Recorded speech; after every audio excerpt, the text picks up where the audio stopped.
हरे कृष्णा। राधे राधे। महाशिवरात्रि पूजन व्रत कथा से जुड़ी एक रोचक पौराणिक कथा।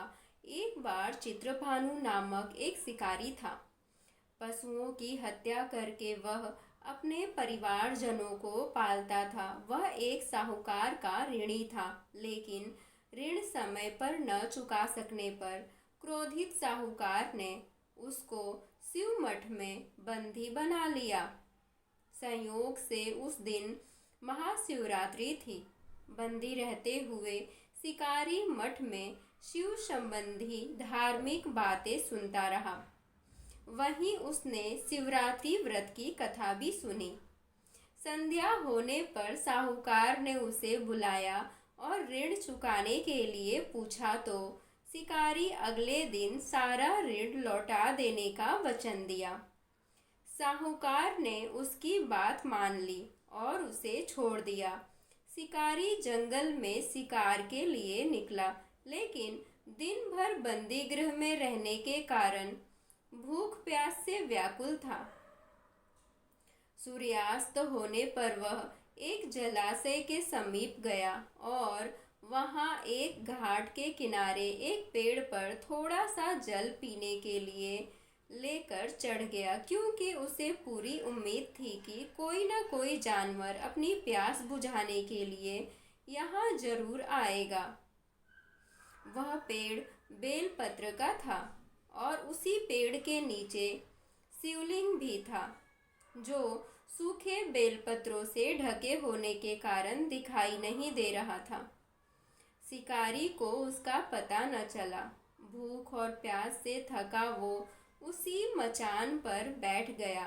मचान बनाते समय उसने जो टहनियाँ तोड़ी वे संयोग से शिवलिंग पर गिरी। इस प्रकार दिन भर भूखे प्यासे शिकारी का व्रत भी हो गया और शिवलिंग पर बेलपत्र भी चढ़ गए। एक पहर रात्रि बीत जाने पर एक गर्भिणी मृगी तालाब पर पानी पीने पहुंची। शिकारी ने धनुष पर तीर चढ़ाकर ज्यों ही प्रत्यंचा खींची, उसके हाथ के धक्के से कुछ पत्ते एवं जल की कुछ बूंदें नीचे बने शिवलिंग पर गिरी और अनजाने में ही शिकारी की पहले प्रहर की पूजा हो गई। मृगी बोली, मैं गर्भिणी हूँ, शीघ्र ही प्रसव करूँगी। तुम एक साथ दो जीवों की हत्या करोगे, जो ठीक नहीं है। मैं बच्चे को जन्म देकर शीघ्र ही तुम्हारे समक्ष प्रस्तुत हो जाऊंगी, तब मार लेना।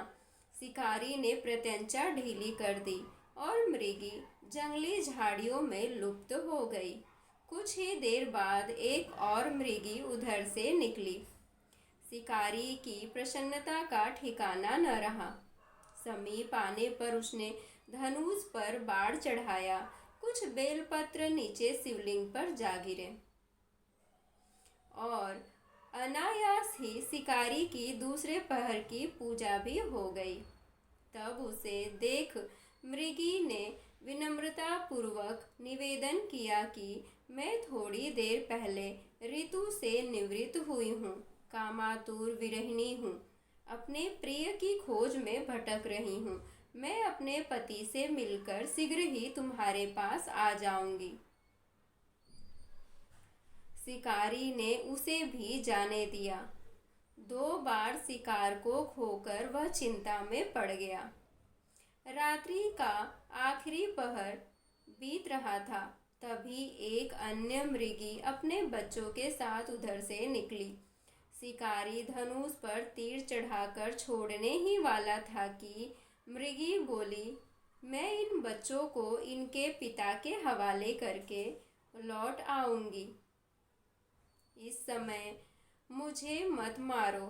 शिकारी हंसा और बोला, सामने आए शिकार को छोड़ दूं? मैं ऐसा मूर्ख नहीं।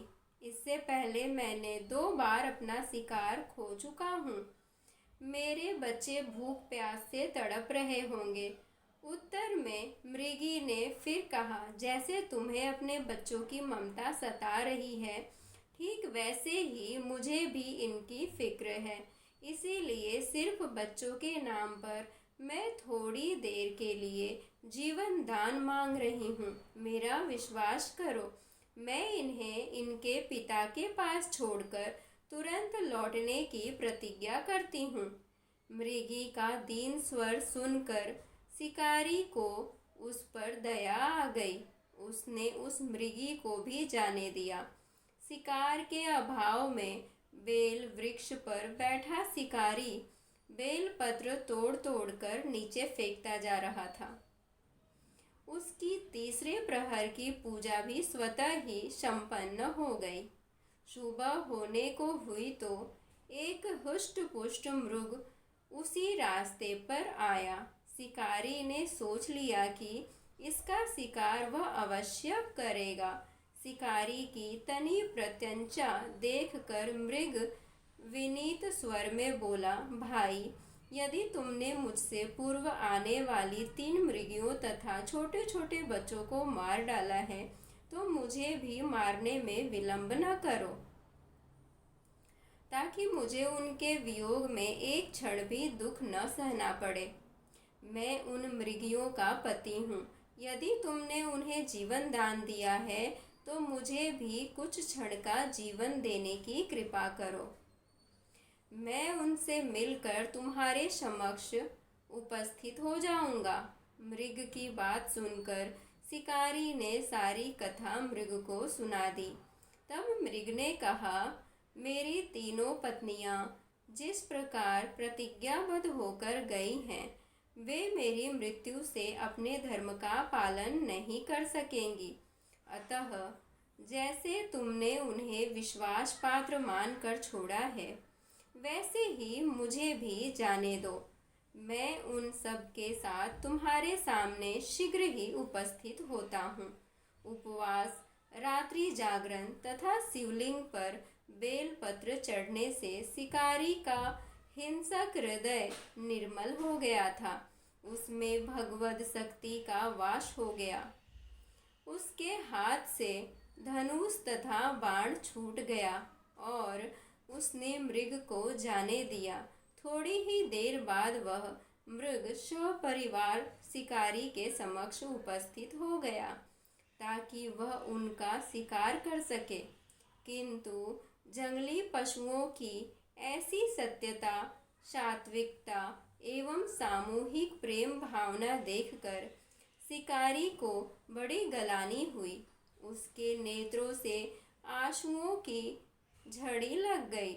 उस मृग परिवार को न मारकर शिकारी ने अपने कठोर हृदय को जीव हिंसा से हटा सदा के लिए कोमल एवं दयालु बना लिया।